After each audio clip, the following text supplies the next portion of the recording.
Well, hello and welcome back to Barcelona. We're speaking at the end of the first day of the second 2020 pre-season Formula One test. I'm Alex Canlorcas. I'm here with motorsport.com F1 editor Jonathan Noble and Autosports F1 reporter Luke Smith. Well, another interesting day at Barcelona. A bit of a cagey one that we're going to get onto later on. Times topped by Robert Kubica, Alfa Romeo's test driver this morning. He did a 1:16.942 set on the softest C5 tyres. Quickest in the morning, stayed throughout the afternoon. So it was quite a cagey day, as I said there. I don't think we learnt a lot. Not many people showed their hand. I think quite a bit of not necessarily super long running. Renault did look to do a race run, but everybody else was in and out of the pits. Quite a lot of stop-start stuff happening. John, you and I went during the afternoon. We went down to a press conference with Ferrari. Matteo Binotto and Sebastian Vettel were speaking there. Again, they weren't seem to be keen to be giving too much away. But what do you think we learned from that session? I think we learned the car's quicker in the corners and isn't as quick on a straight line. It was something we saw last week. There's the Mercedes suggestions that the Ferrari engine was turned down a bit compared to the customer teams. Asked Mattia, was that true? He said no. It's pretty emphatic, wasn't it? Yeah, he was quite. But I think they understand that this car's made improvements where they hope, which is in the corners, which helps lap time and with tyre degradation. It's an important element. But they're not quick enough to run a lap yet. So maybe they've gone too far. Maybe they've not wound the engine up. This week's a bit of shadow boxing in some regards, that teams want to know how quick they can go, but they don't want to give too much away. So I think we've started seeing some low fuel runs. Kubica, for example, obviously trying to find the limits of the car, and we'll see more as the week goes on. By the end of this week, we'll have the answers. We won't have them tonight.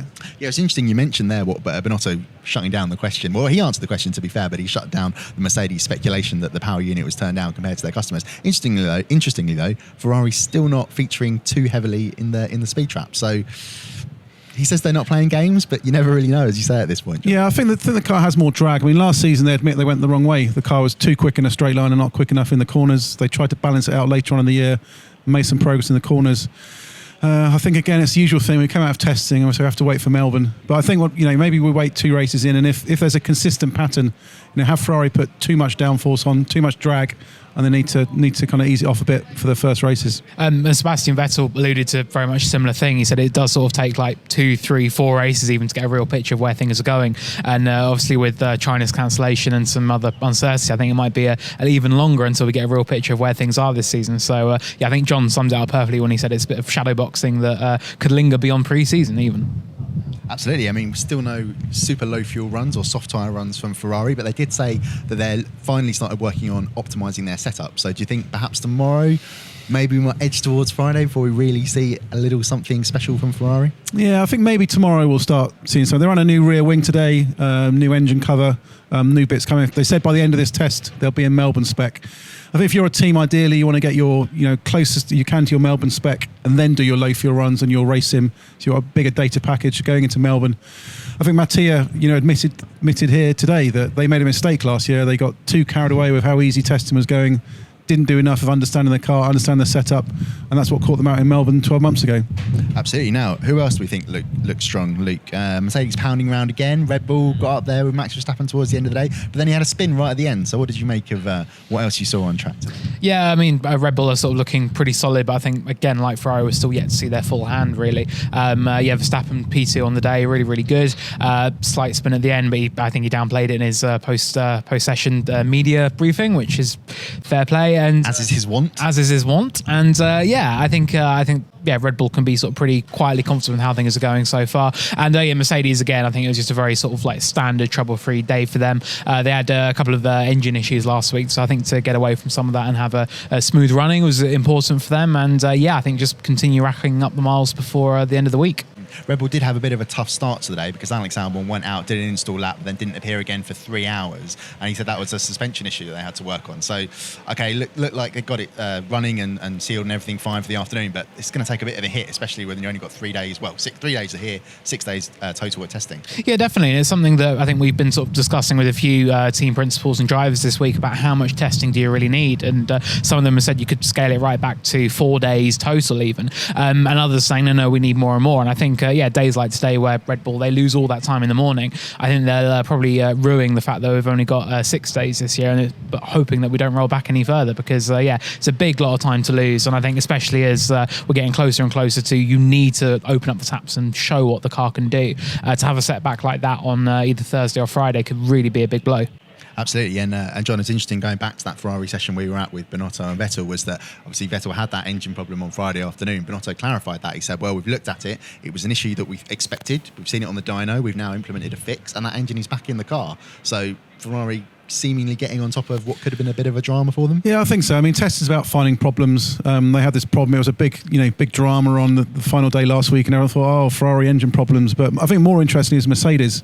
We found out after the test last week that they had to change Bottas's engine. It had a failure on the second day last week, and I think Luke, you're at Williams today. They've had some problems as well, haven't they? Yeah, they weren't bulletproof with Nicholas Latifi. He stopped on track in the morning, caused a red flag. So yeah, he did. No worries, still no. It was so Latifi did have a big setback this morning when he stopped on track. It was their third engine issue that they've had so far through testing, and Claire Williams spoke about it this afternoon and said that it's a third issue. They're onto their third engine now as well, which is very, very high, obviously, for only 4 days of pre-season testing. And she was quite frustrated by it because ultimately Williams have had such a good start, and after I think banishing some of the demons of last year and how terrible that pre-season was. Yeah, and I think for Williams to come here with a car that's well built and appears to be all working very, very smoothly, to then be put off track by an issue that isn't of their own making. Obviously, Mercedes are their power unit supplier, and I think that's really, really frustrating for them. Williams said the only issue they've had so far was a sensor problem that cost them 30 minutes last week.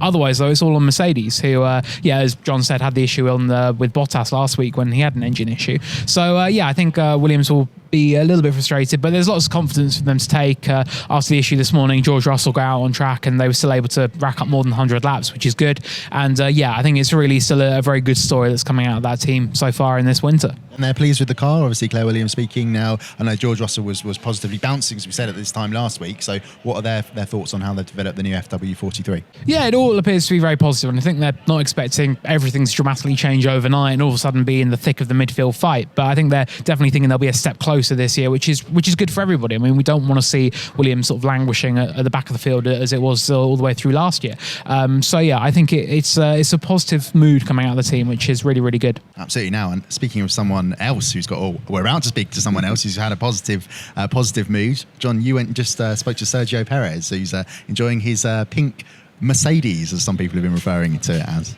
Yeah, I said last week that Sergio, there was a quiet confidence there. He wasn't saying much last week. He said, I've got to work through the car and understand it better and all that. But it's all the messages you get when your car's very, very good. I said to him just simply tonight, is this the best car you've had in your F1 career? He says, yes. Very bullish. Says the team's never been best prepared. There's suggestions that not only may they be ahead of the midfield, they could even be threatening the top three now if they can hit the ground running.